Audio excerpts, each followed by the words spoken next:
I'm here to take a look at this, the Marquis Majestic 115. Now Majestic is a special edition range of motorhomes exclusive to the Marquis dealer network and based on the eldest AutoQuest range of motorhomes. The 115 measures just 5.71 metres long, which means it should fit into most car-sized parking bays, and that counts for a lot. It's aimed at people who are looking to downsize to a smaller coach-built motorhome without sacrificing all those interior comforts. It's based on the Peugeot Boxer chassis cab and it's powered by the 150 brake version of the 2.2 litre engine. And as a dealer special, it also gets a few visual and specification upgrades on the standard AutoQuest model. Take a look at that cab, for example. Its aluminium metallic paintwork is colour coded with that front bumper. The Majestic's caravan body shell is built using Eldis's structural bonding method, which it calls solid. It means that the sidewalls, the roof and the floor are all joined together by adhesives rather than with screws. This means that Eldis feels confident to offer a 10-year body shell integrity warranty on all of its products.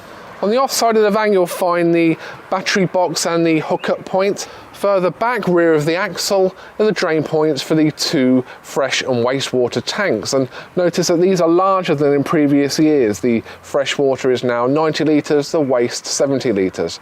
You also access the Thetford holding tank here and the water inlet, so all the busy stuff is done on the off side of the van. The caravan entry door is on the near side, just rear of the axle, and there are a few other interesting points to notice on the near side. The gas locker, for example, is rather shallow with a pronounced lip, which makes it a little bit difficult to get those gas bottles in and out. Part of the extra kit at Majestic trim level includes that integral awning, and take a look at this.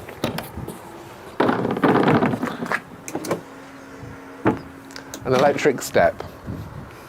Majestic has even more exclusive kit in the cab area. For example, you get driver and passenger airbags, you get cruise control, air conditioning, hill start assist and traction control. It's a really good driver setup.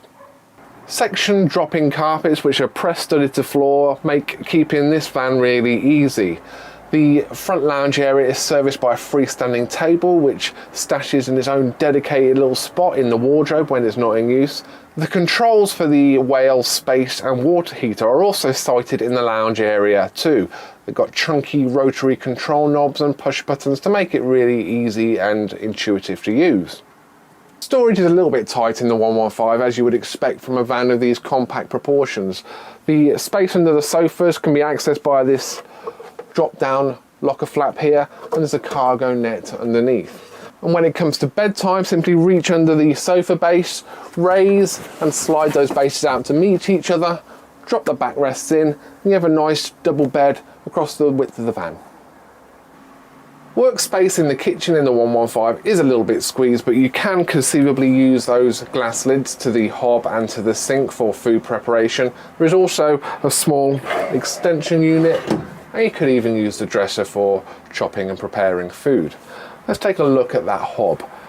There are 3 gas burners and an electric hot plate. The controls, however, are a little bit fiddly in that they're sited on the left near that bulkhead, so unless you're a left-hander you might struggle a little bit.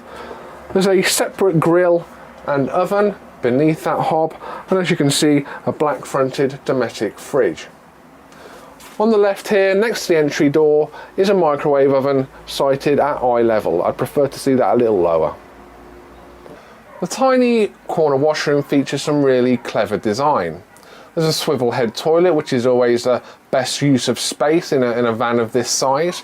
The shower has a hard partition door which keeps that toilet dry when it's being used. But most interestingly is the swing out basin, which operates like so.